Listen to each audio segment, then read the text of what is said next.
mute the microphones, and then at the end, of course, when there's questions, and also when there's hopefully generous applause for Paul's contributions, you can unmute your microphones. You can leave your cameras on, or you can switch them off as you prefer. Okay, right. So we'll kick off. So it gives me great pleasure to introduce my friend and colleague, Dr. Paul Cavill, for this next talk in the Wirral Viking Trail lecture series. Now, Paul's been a lecturer in early English at the University of Nottingham, and also the research fellow of the English Place Names Society, and is now the editor of its journal. And there have been two strands to his research, medieval literature and place names. And this is reflected in his books, which include, a list here, Maxims and Old English Poetry, Vikings, Fear and Faith, A Treasury of Anglo-Saxon England, Anglo-Saxon Christianity, and the Christian tradition in Anglo-Saxon England. And Paul has contributed extensively to Michael Livingston's well-known casebook on the Battle of Brunanburh. Now, his interest in Wirral names, place names, took off in his work for this book, Wirral and Its Viking Heritage, he did with Judith Jesh and myself. And this has been followed with many articles by him to show that Wirral was the likely site of the Battle of Brunanburh, culminating in, and this is a plug here, in the forthcoming book, Finding the Battle of Brunanburh, which breaks new ground, or at least we claim it breaks new ground, in the combination of place name analysis with scientific analysis of the numerous artifacts being found by Wirral archaeology. Okay, I've spoken enough, so I'll hand over to you now, Paul. That's okay. I'll mute my microphone. Can you all see? Can you all see the Wirral Place Names front page? Yeah. Everybody see that? We can see it. Okay. I'll take it. Sue, can you see it? Okay. Yep. Good. Okay. Well, thanks for the invitation to this talk for the Wirral Viking Trail, and it's a pleasure to be able to be with you. My talk this evening will be in broadly 4 parts. I'll start with some general remarks about place names and their interpretation, and indeed misinterpretation, and I'll give you some examples which I hope are mildly amusing. Then I'm going to talk about Wirral names in particular and go into some depth about the kinds of names that we find on the Wirral. Then I'll talk about a particular aspect of the geography of the Wirral in relation to the River Dee. And finally, I'll talk briefly about the Battle of Brunanburh. It has to come in somewhere. Place names are common property, and nearly everybody holds some belief about what their names might mean. Of course, generally in the way that we use them, they are inert signifiers. So Nottingham means that place over there. It doesn't mean anything more.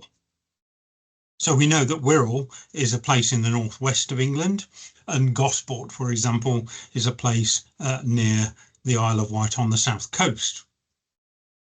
And one of the perils of place name study, academic place name study, is that you risk trampling on everybody's dreams and firmly held beliefs when you interpret names. Some of my family live in Gosport, and the belief that the name means God's port is quite widely held there. And my family was shocked when I told them it actually means goose market. And after some years, they've just about started talking to me again. Now, contrary to popular opinion, Paul, can I just interrupt there briefly? Which slide are you on now? this one. Can you Okay. see place names Yeah. and their interpretation? Okay. Is that have you just changed that slide now? Yeah. That's good. Okay. We Can thought you see these? Yeah. Great. We thought the slides weren't advancing. That's fine. Sorry about that. Carry on. Okay. Well, contrary to popular opinion, onomastics or place name study is a linguistic discipline, and it involves philology, that is, the study of language and its historical and grammatical forms. It also involves, in the case of place names, the consideration of geography and topography. So philology asks, when was the name formed? And it uses early records to get an idea of how long a place name has been around for. And we use this information then to determine what language the name was formed in. And in a culturally diverse naming context like the Wirral, this is sometimes difficult, but particular patterns emerge.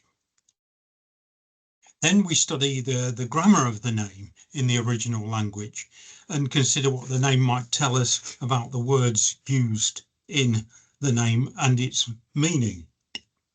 So, for example, does it contain a personal name or a geographical feature? Is a component possessive or a locative? These are the questions that relate to the grammatical form of the name. And then from that evidence, that we've gathered from these studies, we can make an intelligent assessment of what the name actually means. Now, there's occasionally some element of ambiguity about names, and in that case, geography and topography can often help us to interpret them. There are regional variations or peculiarities in the kinds of words used, because there's regional variation in landscape, for example, or there are particular features in the landscape in the area of study, and geography and topography can help us to understand what the name might mean. Now, some time ago, I published a new dictionary of English field names, 2018. And what the dictionary does is gather evidence from all over the country, so far as possible, to interpret the very common field names that we find throughout the land. As you would expect. There you go. Hey! Hey! Okay, could I sit there now?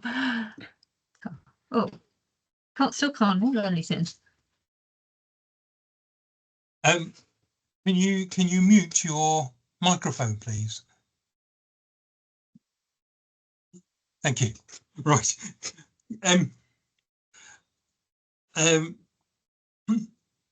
As you would expect, there are patterns in naming fields. So you get elements referring to the size and the shape and the topography and the fauna, the vegetation, the owners, and very much more.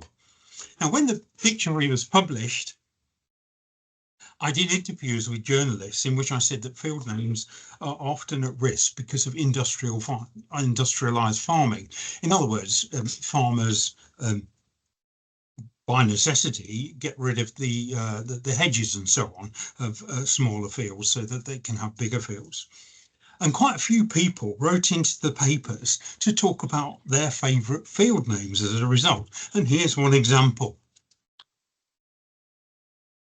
I fish on the River Wye, and the name confused me. I thought it must have belonged to somebody called Cussmore, but the gillie explained that the past owner spent a lot of time cussing. Fortunately, it's unlikely to be industrialised because it can often flood, which may be why the owner's colourful language passed into perpetuity.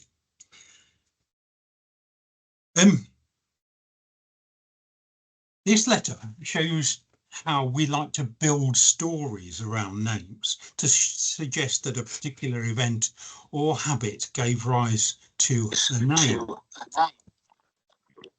But in fact, it's very rare that things like somebody's speech habits give rise to names. When something like this happens, we call these occasional names. They do occur, but very seldom. And when we look into the history of this particular name, we find that it's recorded in the Tithe Award for Fownup in Hertfordshire in the 1840s. And this would mean that the previous owner referred to by the letter writer must have been cussing for something over 150 years, if it was his swearing that gave rise to the name. And as I say, you feel like you're raining on someone's parade when you say that the name probably derives from Old English cers, cress, and moor, meaning marsh. It's a marshy place, as the writer acknowledges, and it was originally somewhere where cress grew. And there are plenty of similar names in the dictionary. So this kind of idea of names being deriving from particular idiosyncrasies is quite improbable. Now, there are occasional names, but the only one I've found in Wirral is Bunker's Hill in Bebington. There are several of these in Cheshire, but they occur all around England, and they refer to a Pyrrhic victory for the English in the American War of Independence. Interestingly, the English forms of these names always have the S, apart from once. Bunker's Hill, whereas in America it is Bunker Hill. And I don't know whether this was just the way it was reported or whether the soldiers coming back added the S or what, but it's a peculiarity of the English. And of course there are names like Waterloo in Cheshire and elsewhere. But the thing about these occasional names, you can see straight away, is that they are major events. They're not somebody given to profanity. Here's another letter. Here on Dartmoor, my favourite field describes a neighbour's boulder-strewn poor pasture, horsey crap. That sums it up perfectly. The writer assumes that the pasture is bad because of the word crap, as well as the boulders. But the other element referring to horses must give us pause. Before the Industrial Revolution, and indeed a long time after the Industrial Revolution, horses were very valuable working animals. And generally, horse pasture is good, and often the horse pasture is the best grazing in the parish. And if you look at the history of the word crap, it didn't always have the modern sense. In Middle English, crap is a name for ryegrass, which is very good fodder. So this is good fodder field, not what the writer assumes. And the point here is that names, words change their meaning, and it's important to keep this in mind when we interpret names. Of course, it's easy to make assumptions. If you look at these names from the Wirral, I think most of us would assume that damage referred to something that had been injured by a storm or flooding or age or something similar, that cat's meat might be something providing food for cats, that there was a bridge somewhere near Bridgemere, and that gooseberry hay referred to the fruit. Seals, well, there might be seals coming up in Wallasey Pool, and Rainfield and Wetcroft Lane might be particularly damp places. Now, what we find when we check these names against the early spellings is something quite different, and these assumptions are all challenged. So Derringersfield It refers to a dam, usually a mill dam. So damage is a mill dam, not where a bomb's gone off. Cat's Meat is a meadow frequented by wildcats, and there were plenty of wildcats in the Middle Ages.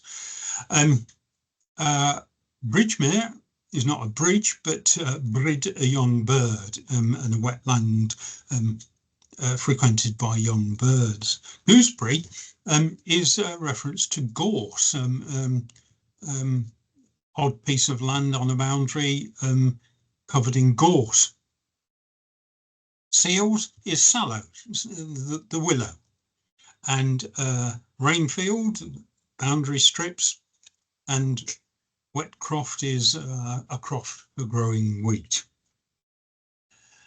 The point about this then is that the early spellings correct our understanding, the philology, if you want, correct our understanding of apparently straightforward names.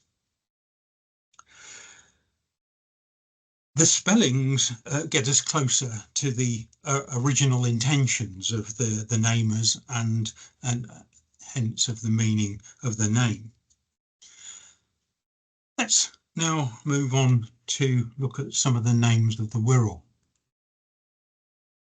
This is a schematic diagram with the ones on the left being approximately the earliest and the ones on the right being approximately the latest.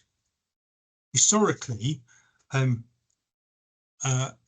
was a very ethnically diverse place, and there are many strands in the place names in terms of language.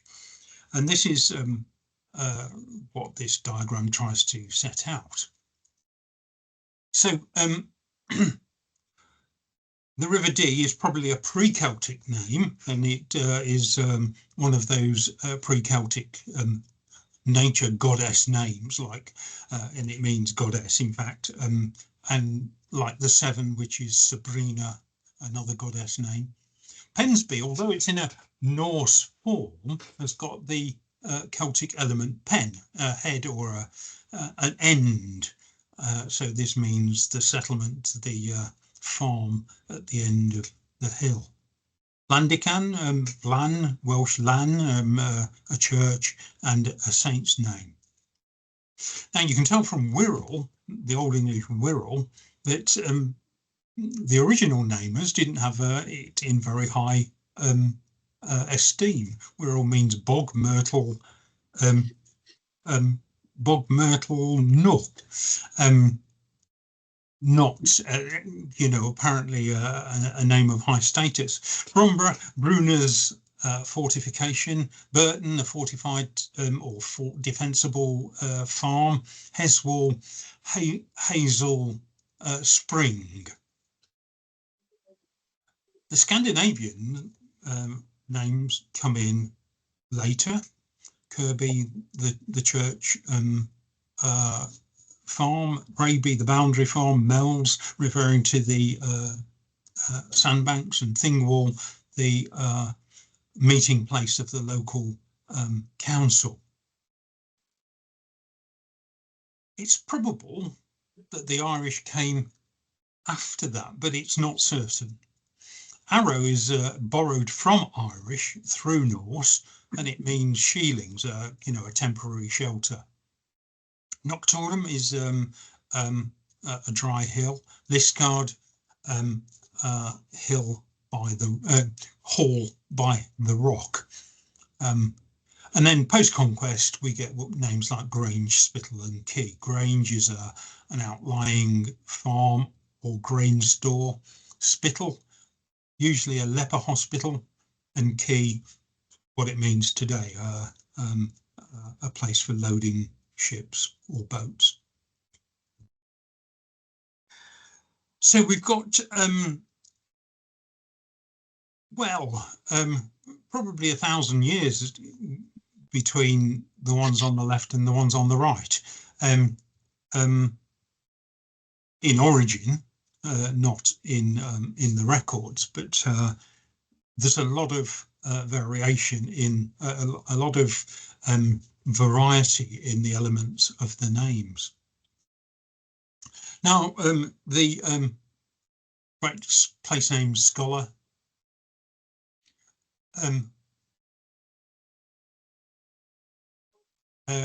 A.H. Smith mapped all these names, and I don't know if you can see that map, but you'll see the D is coloured blue for a pre-Celtic name, but you'll also see that the Mersey is coloured bluey green, and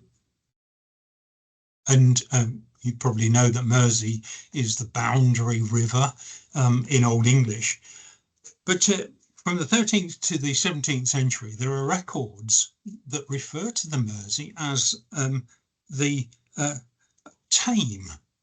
And this is a common pre-Celtic name that we find in Thames, Tame, Tome, Taff, Tavy, lots and lots of names like this.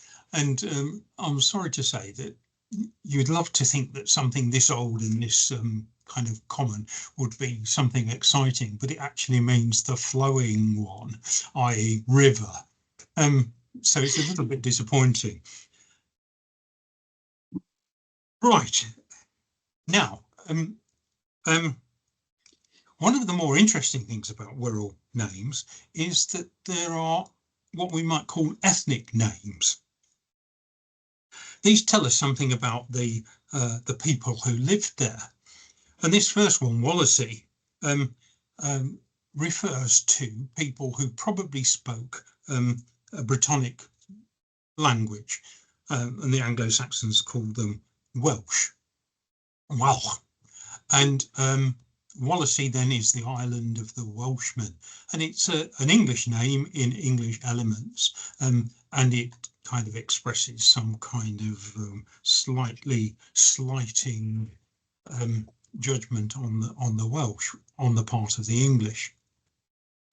Irby is a wholly Norse formation, Iri, or in the genitive plural, Ira and By, the farm of the Irishmen.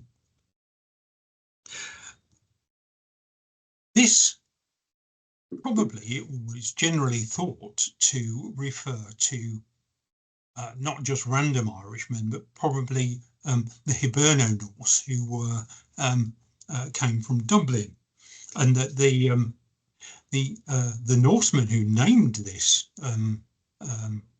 farm referred to these, as it were, newcomers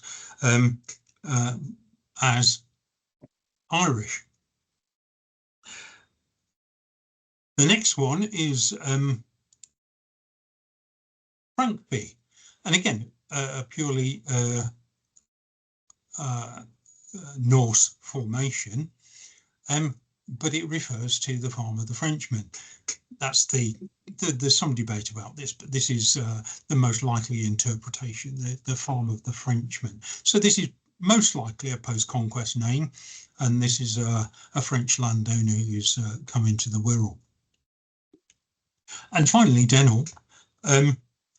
It's hard to say whether this is a purely English formation or whether there's the Old Norse Danir in the first attestation.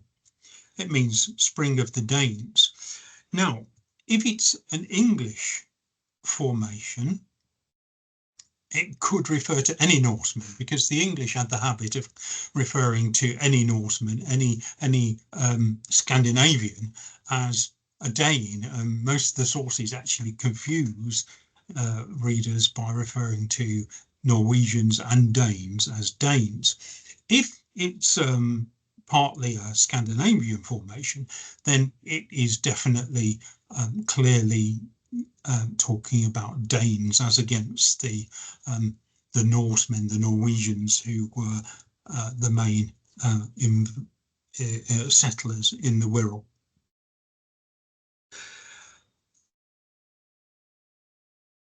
These names all specify difference.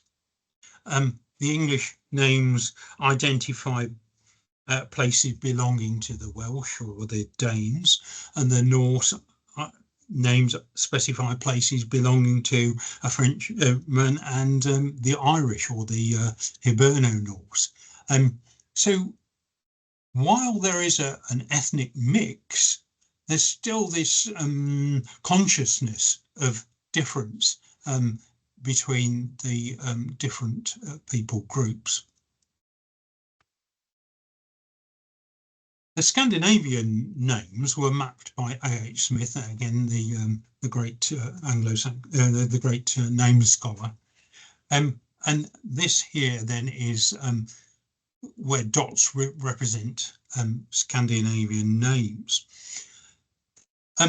Smith gives us approximate dates, so we've got for the Wirral Norwegian settlement 901, and as Claire Downham argued in her talk in this series, we shouldn't take these dates too literally.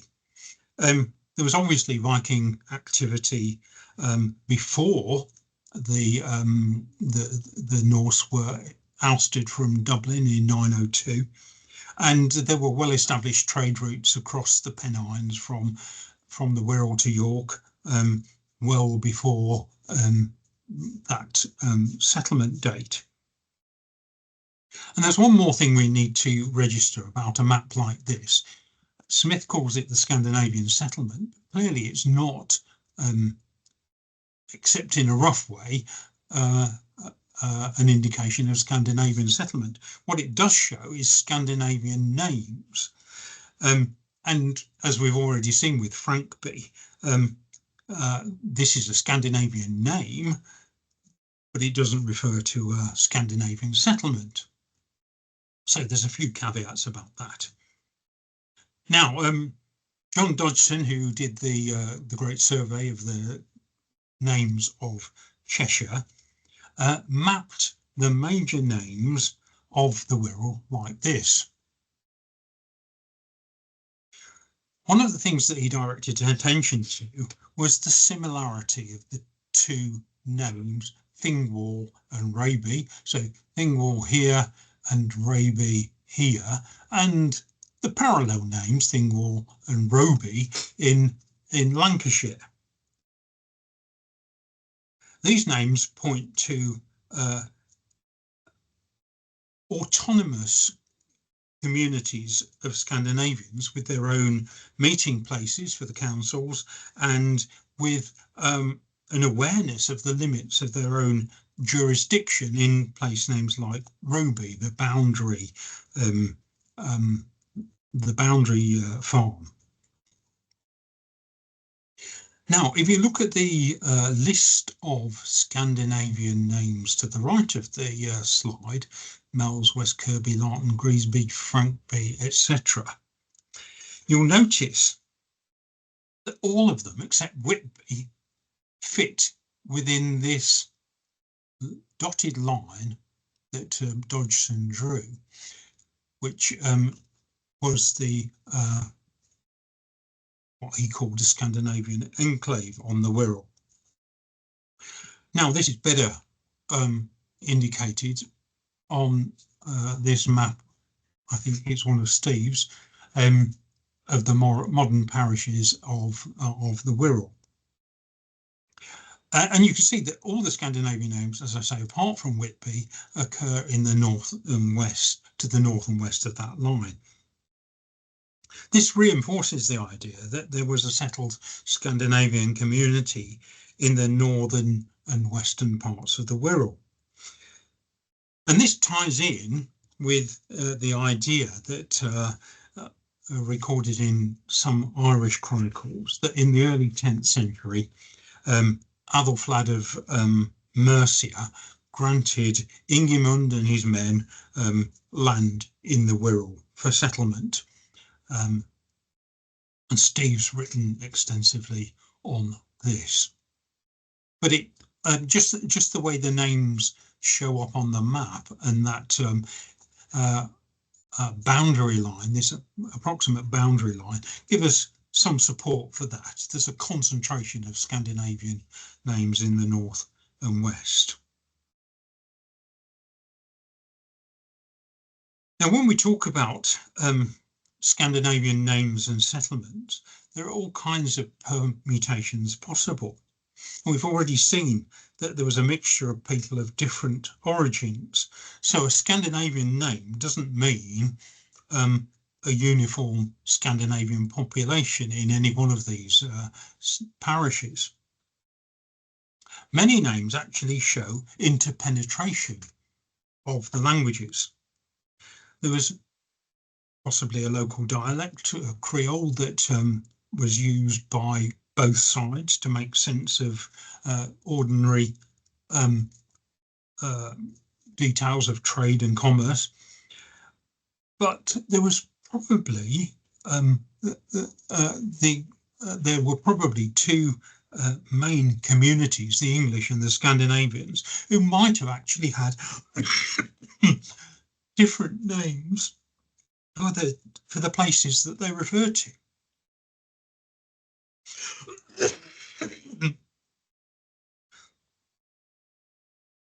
So what you see here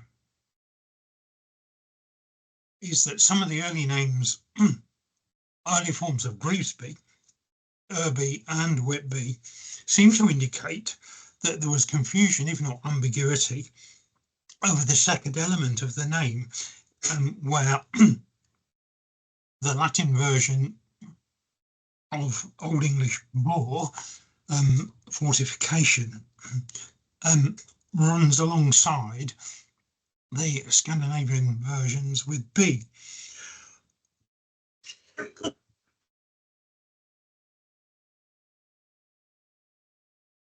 These early forms with bury, berry, bury, barrier, they don't last. The Scandinavian forms win out. But unless these are misreadings by the scribes, it seems possible that there might have been English speakers who used an English element for the second part of Greavesby and Irby and Whitby in these names as against the Scandinavian ones. Now, some people say, well, because Greavesby is made up of the Old English word graver, which is a wood, a grove, that Greavesby might originally have been Gravesburg, the fortification by a wood, rather than a Scandinavian name. It's hard to say. We can't be sure, but there it is. There's this interpenetration of language. Now, West Kirby is unambiguous. It's a kirkja name, a church, Scandinavian element, church, but for church. But again, in 1081, we've got an English form, Churchby. And the same goes for Woodchurch, where we've got a Woodkirkja in the 13th century. So we've got West Kirby in an English form, Woodchurch in a Scandinavian form. Once again, there's this kind of interchange of elements. Birkenhead is originally an English name, birchen covered in birch, but over the years that has become Scandinavianized, and we get the A form, the Birki form, the Scandinavian form winning out. So headland covered in birch, now pronounced in a Scandinavian fashion. There are other names. Now these all have a first element that is Scandinavian. So Staunton Large, Clawton Clacker, a hillock, Larton, Clay, Gayton, Goats. But they apparently have got the very common English element tin, a farmstead attached to them. There's some debate as to whether these might actually have been Scandinavian tune. But Scandinavian tune in the Scandinavian homelands in Norway refers to a farmyard, not a farm. So it looks as if these names are using an element borrowed from English in the English sense to make these names. Again, a kind of hybridity that suggests the intermingling of languages.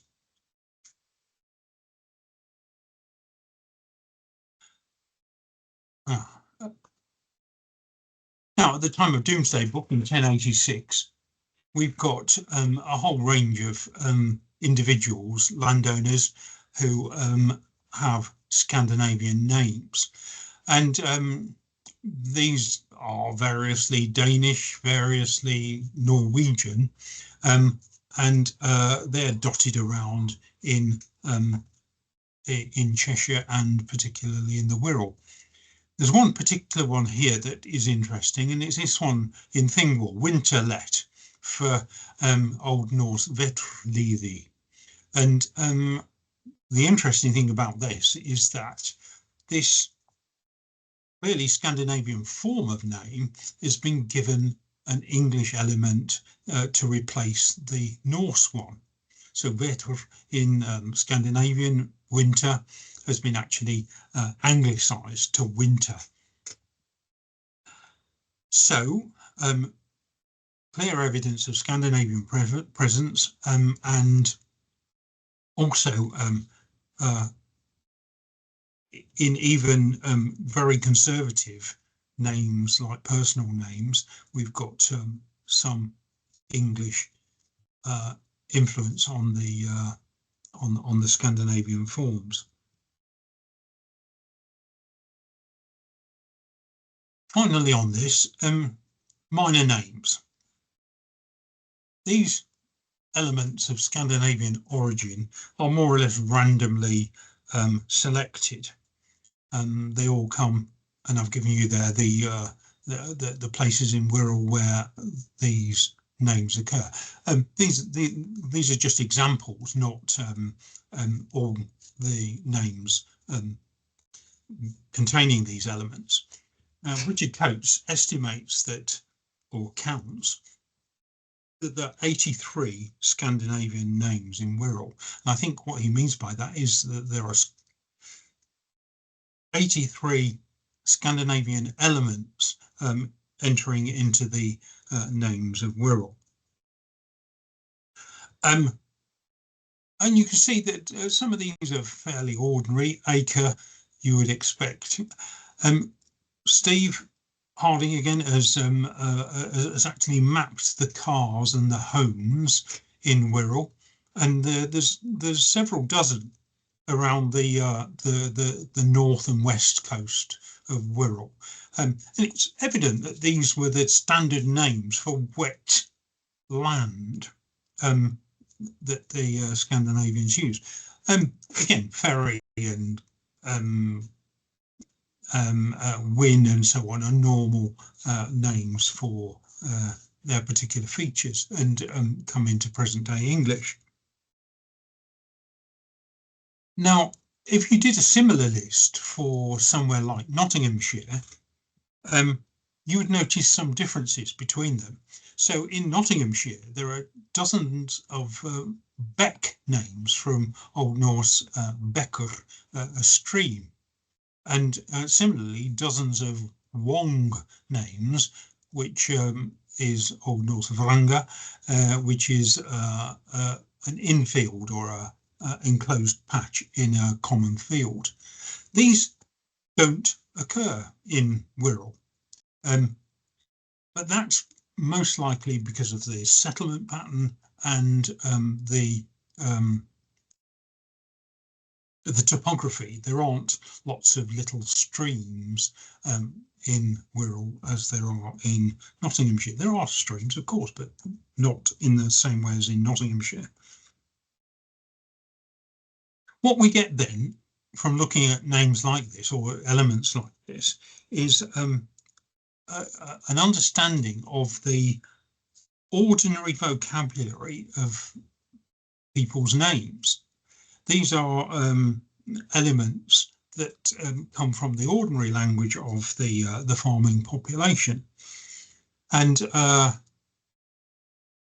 substantial part of that vocabulary was Scandinavian, which implies in itself a substantial Scandinavian population. Let's move now on to the geography. I mentioned before that names, minor names in particular, are being lost to industrialized farming or industrialization per se. And you can see that, for example, in Port Sunlight, there's a great area where minor names, field names have been lost. But Wirral is unusual in that industrialization has added names as well as losing them. So following the canalisation of the D,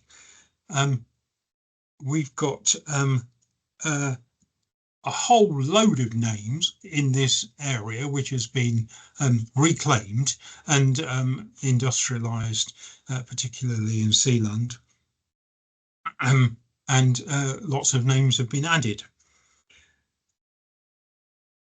What's clear from names and from a historical study of names is that we can actually plot the former line of the Dee estuary along this dotted line here, which I've added to the map, because we've got all the names referring to the seashore. So Wash Hall in Little Southall is a tidal wash. This was as far as the tidal goes, and it's right down here, and you can see that it's miles from the sea now. Old Quay in Neston, the Quay in Parkgate, the Ferry House in Leighton, seafield names along the whole length of this area, in Shottick, in Woodbang, Puddington, and so on. There's a 16th century name, Denhall Road, from Denhall and Roads. We still have roads and anchorage. This is where ships anchored on their way up to Chester. And we've got Shottick Ford in the boathouse and so on, where it's pretty clear that there's no possibility of fording now.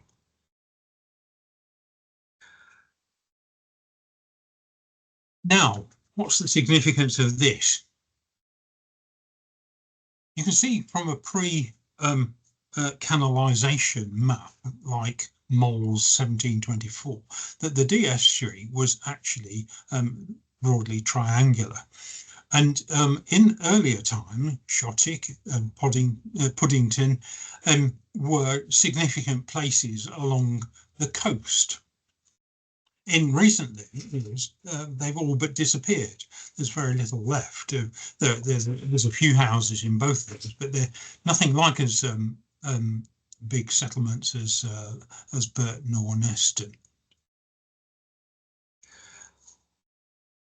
In the Middle Ages, the Dee and its banks were unstable, and the river itself was important for trade with Chester, and it was in the late Middle Ages that the silting of the Dee became a real problem, and the trade had to move quays from various places to enable that trade to continue.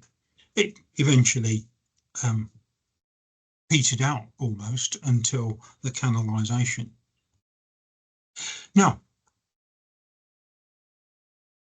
in the late 14th century, John of Trevisa wrote about the Dee, and we've quoted this before, but he reports the river often leaves the established channel and changes the places shallow enough for fording every month, as the local people tell. Whichever side the water draws closer to, either England or Wales, that side will have disadvantage in war and be overthrown in that year, and the men of the other side will have the advantage and will get the better of them. When the water changes its course in this fashion, it presages these events. Teresa and Higden before him sees this as a kind of mystical thing, but in actual fact it's perfectly plausible that it's a reference to the flooding that the Dee habitually did.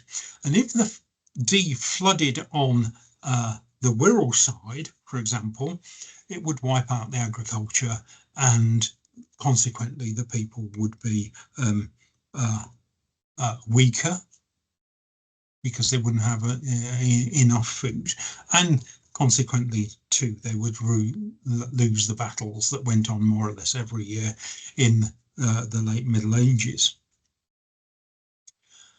What we can tell from all this then is that along the Dee estuary there would have been significant areas of mudbank and wetland. Some of these still survive, and I don't know if any of you have been to Burton Mere wetland, which is a bird sanctuary, but you can see the name still preserves a wetland reference. Or depends how old the name is, but it preserves a wetland reference. This then brings us to the Wirral location of the Battle of Brunanburh. One of the names relating to the battle, and only found in the Old English poem about the battle, is Dinge's Mirror, which means the mere and the wetland, the land subject to flooding of the local council. And if I can go back one, you can see that Thingwall here more or less overlooks the whole of the north and the west of the Wirral, and consequently this area of flooding and wetland is overlooked by the Thingwall, the thing at Thingwall. And in the absence of any really compelling alternative, Steve Harding, Judith Yesh and myself proposed that the name of the place from which the Norsemen escaped from the Battle of Brunanburh before heading back to Dublin, which is Dinge's Mirror, was in fact a reference to the wetlands surrounding the Wirral, and particularly the Dee coastline. Not only is there good evidence for coastal wetland being called mere, but there's also good evidence for thing, the local council word, being spelt with different initials. So you can see on the Mole map, if I can quickly run back to that, we've got Tingwall. And there's an F form, Thingwall, as well in the spellings of Thingwall. One of the variants is the D, initial D. So we've got Dingwall and Dingishow and Dingow and Dinglegate and so on. All these referring to things, and the pronunciation has been changed and the spelling consequently has been changed. Now, what we deduce from this is that it's plausible that this name, Dinge's Mirror, might refer to the wetland overlooked by the thing of Thingwall, and being the place where the Norsemen fled initially to from the Battle of Brunanburh before they got back to Ireland. It's one name that might help locate the battle on the Wirral. The main forms of the name Brunanburh are these listed here. And I'm not going to go through this in any great detail, but three things can be noted from this list of spellings. The first one is that there is a variant in the spelling of the name. sometimes with two N's and sometimes with a single N. And the one in the Anglo-Saxon Chronicle A has been added by an annotator later. So we've got Brunanburh, we've got Brunanburh in the D Chronicle, Brunanburh in EF and so on, Brunanburh in another copy, Brunandoon, Brunanburh in John of Worcester and so on. This variant in spelling with one or two N's is of no significance, despite the fact that many people want to make it significant. What's going on here is that different scribes copying the same or writing the same poem spell the name differently, and it's impossible, illogical at least, for the name to mean one place in one chronicle and in the same poem, in the same place, in the same line, in another chronicle to mean something entirely different. It obviously refers to the same place. That's the first thing. The second one is that all these early spellings have a distinct inflection, which is that AN form on the initial syllable. In later texts like William and Malmesbury, the AN is reduced, as it is in Middle English, throughout Middle English, to an E, and we've got several E spellings. The grammar of these names rules out many of the elements that have been proposed for the first element, which is Bruna. So it can't mean, for example, Brunner, Scandinavian for spring. It can't mean Brun, spelling for brown. It can't mean Bruna hill, Scandinavian hill brow, because this is a particular grammatical form, which I explain elsewhere. The inflection rules those suggested elements out. The third thing, there's an independent tradition in the 12th century and in much later Scottish writers of a name Bruningafeld. That is the field or the land belonging to the Brunings, the people or followers of somebody called Bruna. Now, grammatically, the first element of the name Brunanburh is either Bruna, a masculine personal name, meaning, well, there are very different things that it might mean, but it's a documented name, or Bruna, a feminine hill name. These give possessive or oblique cases with Brunan, as we've got in the predominant spellings of Brunanburh. Others don't. When we come to the Bruningers in the Winchester Charters and in the Scots tradition, it's worth saying that there are more than one name. There's more than one name in the Wirral with Bruna. So Brimstage is the Bruna's riverbank from Bruna's Stath, and Brimston, now lost, is Brunanstan, Bruna's boundary stone. And what this suggests is that there were Bruna names across the middle band of the Wirral, denoting land owned or overseen by somebody called Bruna. So what we have here is another name that plausibly relates to the Battle of Brunanburh on the Wirral.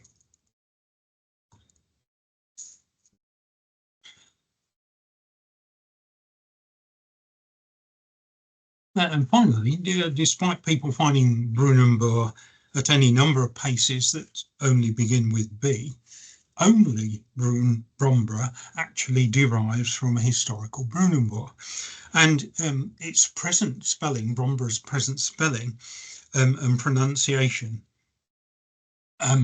represent well-evidenced linguistic changes, both in the series of spellings relating to Brunanburh and in other names, other linguistic forms. So what happens is that we have in the earliest forms Brunan. In early Middle English that becomes Brunen. Then the N is lost and we get Brunanburh, and we've got plenty of evidence of that. Then that E is lost and you get Brunanburh, and then because B is easily, M is more easily pronounced before B, you get Brumber, and then we've got the lowering of the U to O and we get Brumbra, and as in borough you get the extra vowel in that name, Brumbra.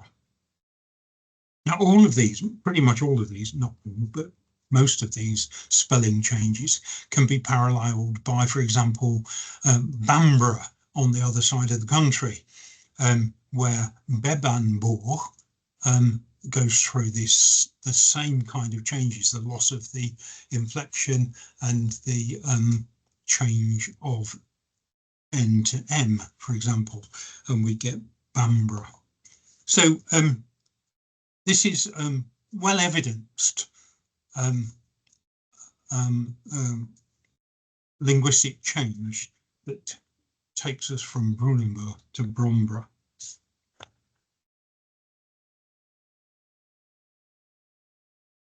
So there we have three names that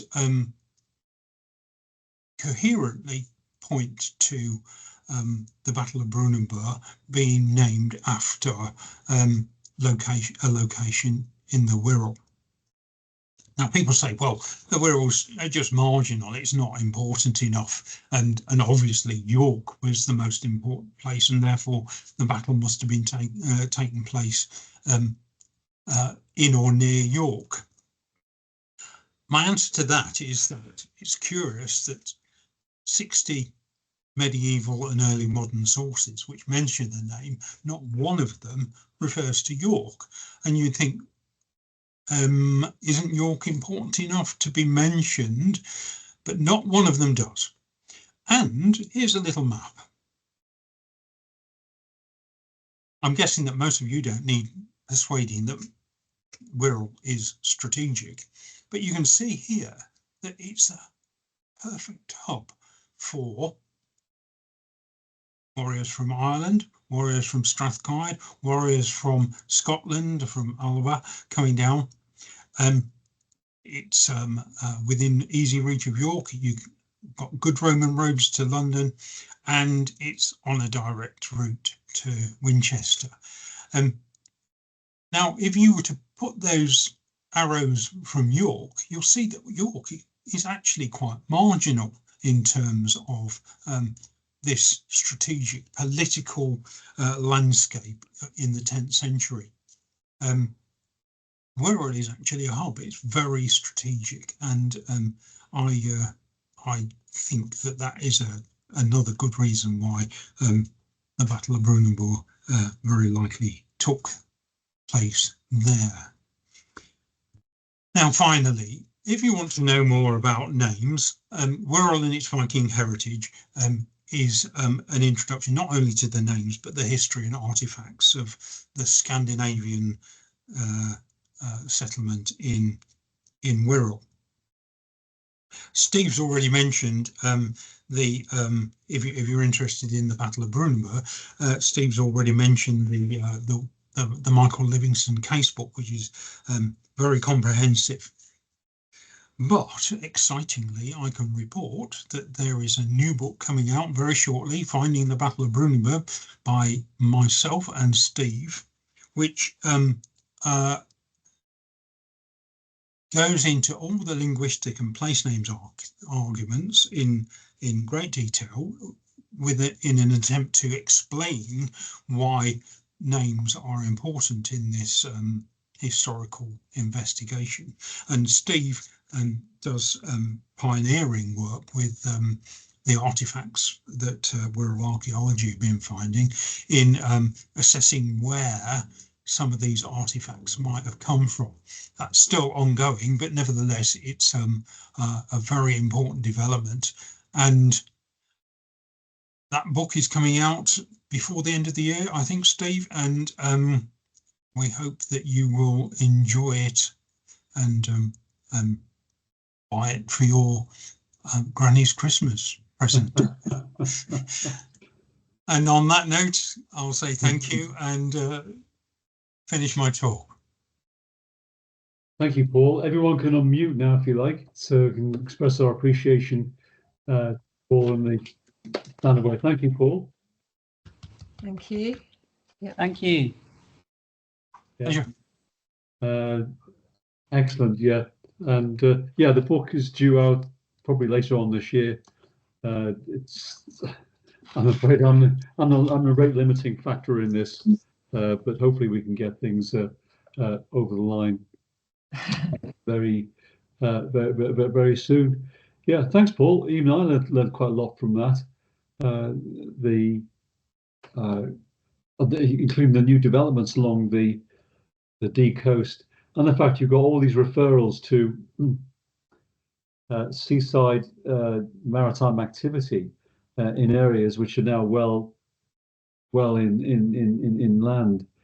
Just shows you how much the coastline of Wirral has changed, and the importance of the minor names which you attest to. Great. Well, we've got time for some questions now. Actually, we should get Tim, because Tim Williams has asked wants to ask a question about Hargrave. Tim, are you there now? Yes, Steve, I am. Yeah. Tim, do you want to put your question to our expert Paul and see? Yeah, I'm just curious to know sort of what is known about Hargrave as a name. It is sort of looking back at other sort of earlier place name books. It's kind of all conjecture, and they've sort of said it relates to sort of a number of different options.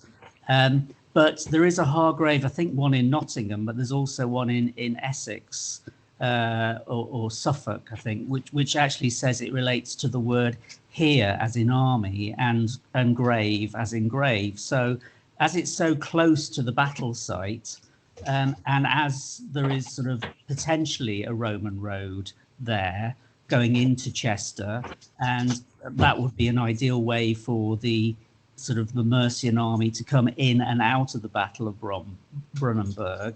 Is there any opportunity to sort of review that word Hargrave and sort of have a look at what the meaning of it actually is?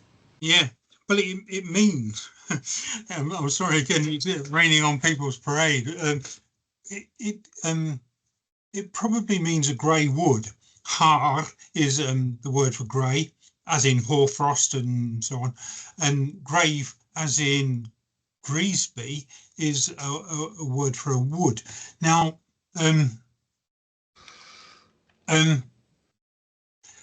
grave as grave is very is a late development for the word graver. It can mean in Old English a trench, but I don't think it's used for actual graves, human graves, in Old English in that fashion. Now, Hargrave, it being a grey wood, since most woods aren't grey, the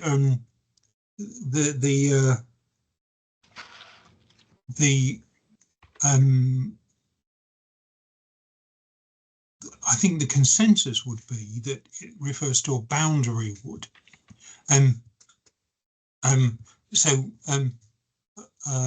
Har is also used for boundaries. You get hoar stones, which are boundary stones, but you also get hoar woods, which are boundary woods. Now,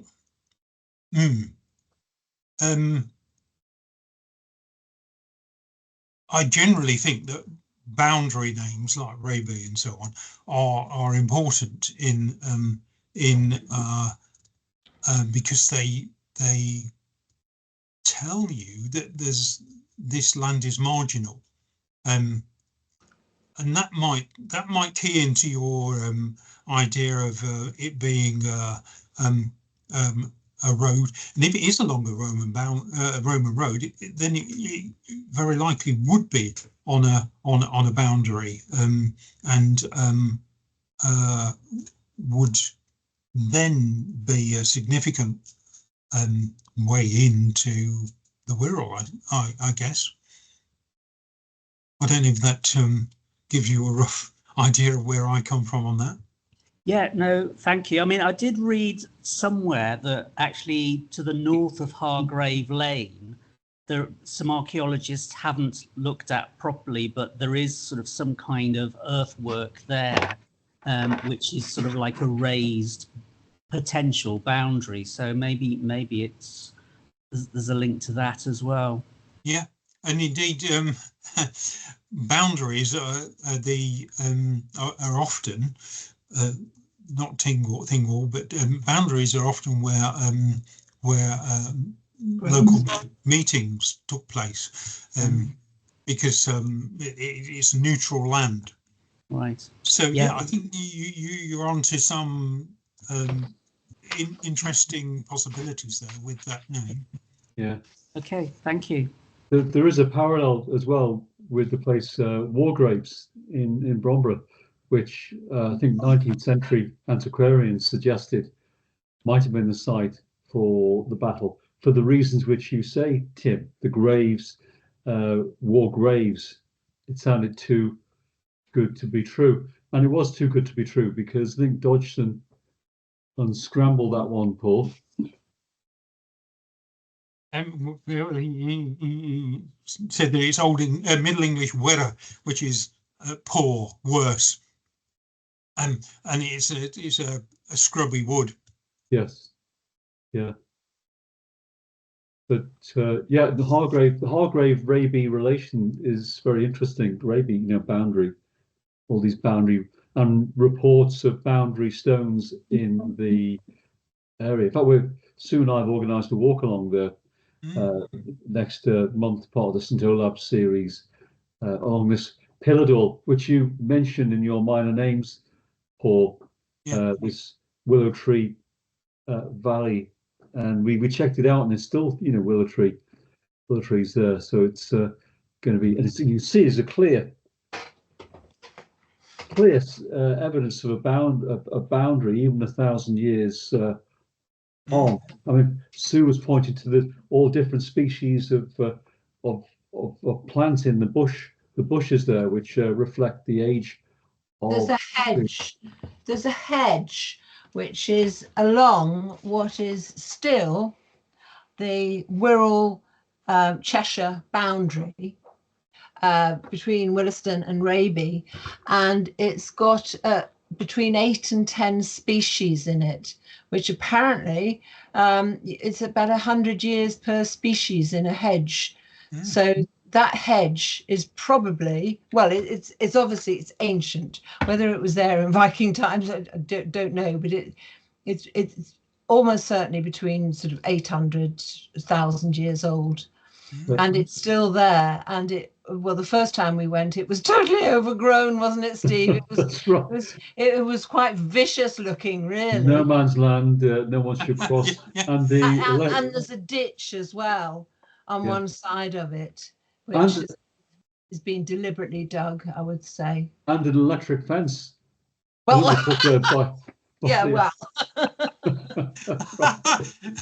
All that's missing is the watchtower. You can get the old GDR border. Right, Mike has got a question. Mike, do you want to ask your question about Dingle Field near Shotwick, or do you want to read it out? Mike? Mike, calling Mike, can you hear me? Okay, maybe Mike's got microphone I problems. think Mike had to go, didn't he? I think. Oh, he's still. I'll read the question out for him. Yeah, go Oh, I on. can see that. Yeah. So the question of Mike is the circa 1849 tide map shows Dingle Field near Shotwick. An 1898 Ordnance Survey map shows Dingle Wood in the same area. Could these be clues to Dinglesmere, an anchorage on the D in that area? Paul? Probably not.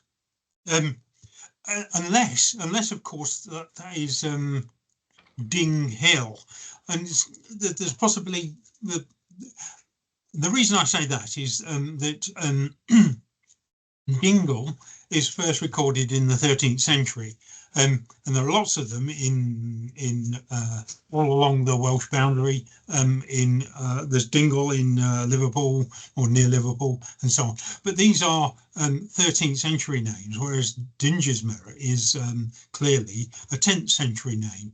And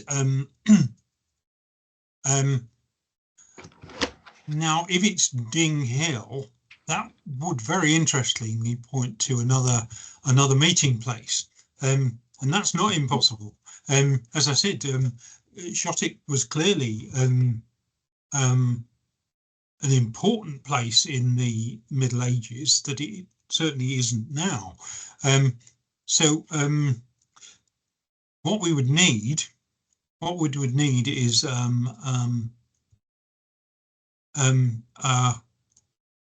early forms for a name like this to show that it's not referring to a sharp valley, and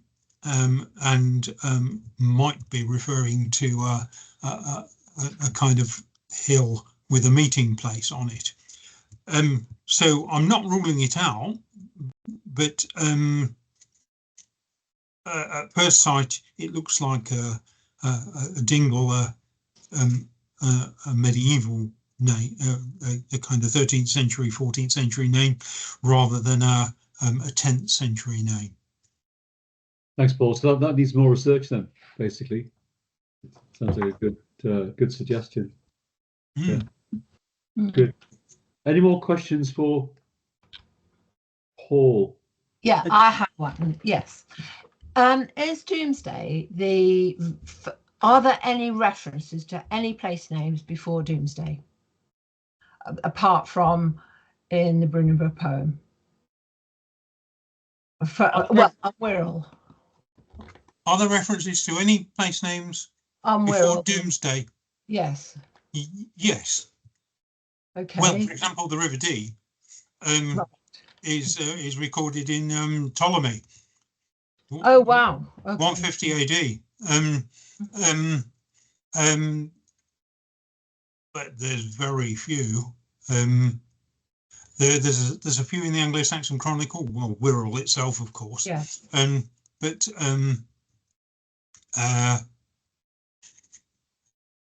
when you compare it with someone like Nottinghamshire or Derbyshire, where there's hundreds of pre-conquest name forms,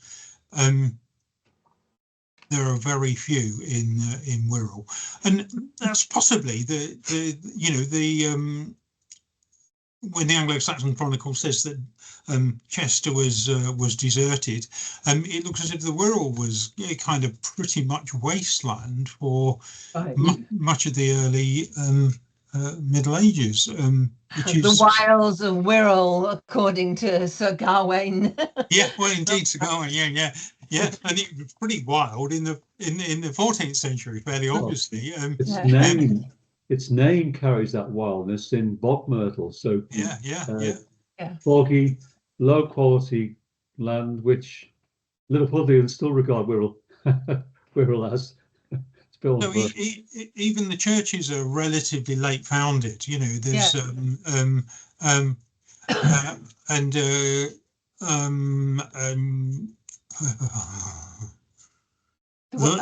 the monastery that moved from, my mind's gone blank again, from somewhere to Whalley, you know, it was inhospitable. It was being inundated in the Middle Ages. So it was, one gathers that it was a pretty hard life on the Wirral in the early Middle Ages. And if there's a lot of Scandinavians, then they're not literate as the Anglo-Saxons were.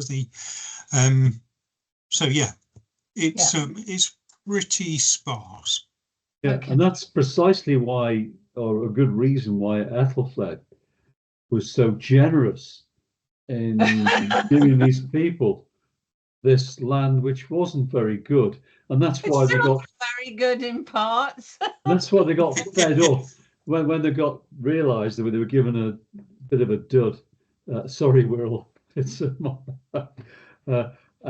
given a bit of a dud. They started to attack Chester because they realised it wasn't a fantastic place. And it all ties in, and that maybe explains why, Paul, there's very little in terms of pre-conquest names present. Yeah, I mean, it's quite sad, really, because you can tell that there were pre-conquest settlements. I mean, obviously, the names that are recorded in the Domesday Book refer to settlements that have been long established for some time before, but Landican, presumably, it looks like it's the name of a 6th century settlement, but again, we've not got the records. No, I mean, and I mean the church in Wallasey is St Hilary's, which I understand is an old Celtic person, and St Bridget. Well, no, St Bridget's would be a bit later, but St Hilary's, I believe, is quite an early one. Yeah, and of course there were all those Celts who are still there, who they look down their noses at.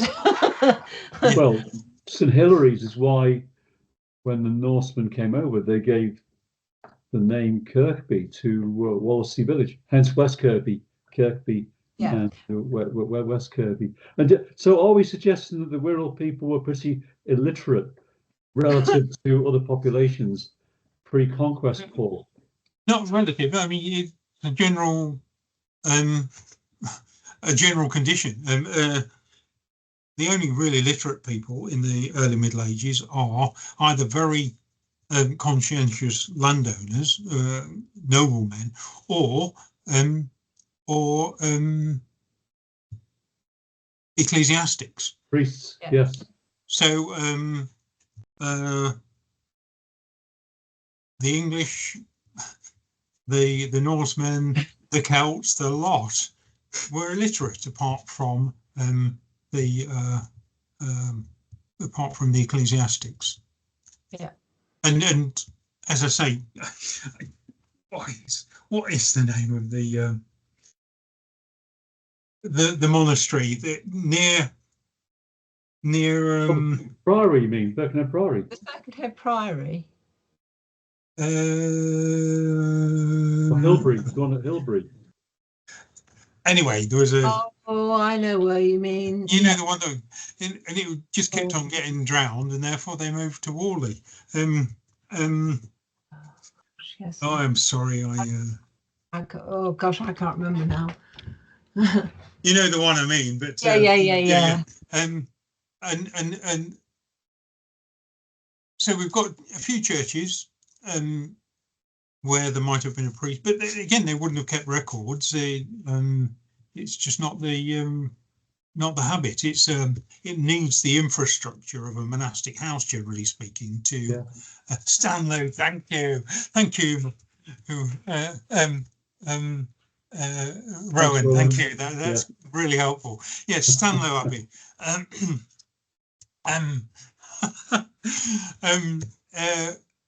And it was the monastics who had the infrastructure, you know, the agricultural to have the calves, to have the manpower to produce the vellum, and the technology of writing.